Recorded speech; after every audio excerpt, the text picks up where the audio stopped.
జనవరి 26 అంటే republic day, తెలుగులో గణతంత్ర దినోత్సవం.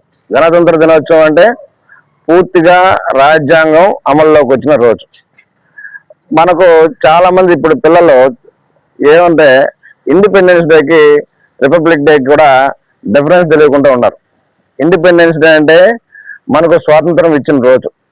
రిపబ్లిక్ డే అంటే డాక్టర్ బాబాసాహెబ్ అంబేద్కర్ ఆయన జీవితం అంతా ఈ రాజ్యాంగానికి ఎక్కువ కృషి చేశాడు.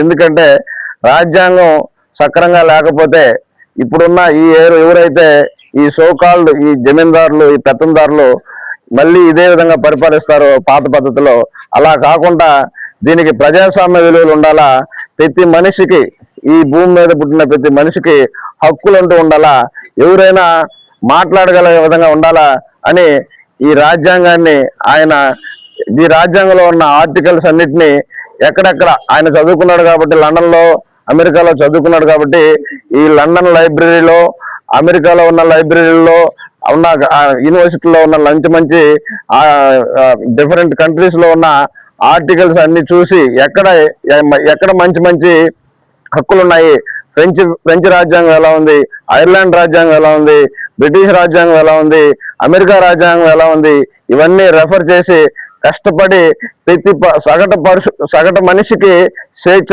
సమానత్వం అనే హక్కులు ఉండాలంటే మనం మంచి రాజ్యాంగం ఈ ప్రజలకు ఇవ్వాలని అతని జీవితం అంతా దారిపోసి మన పేద ప్రజల కోసం, బడుగు బలహీన వర్గాల కోసం మంచి రాజ్యాంగాన్ని రాసి ఈ రాజ్యాంగాన్ని ఈరోజు మనకు అమల్లోకి వచ్చిన రోజుగా మనం దీన్ని గుర్తుపెట్టుకోవాలి. ఈ ఇచ్చిన రాజ్యాంగాన్ని మనం అందరమే కాపాడుకోవాలి. ప్రతి పేద వ్యక్తి ఇది డాక్టర్ బాబాసాహెబ్ అంబేద్కర్ని గుర్తుపెట్టుకొని మనం మెలగాలి. జై భారత్, జై హింద్. జై హింద్.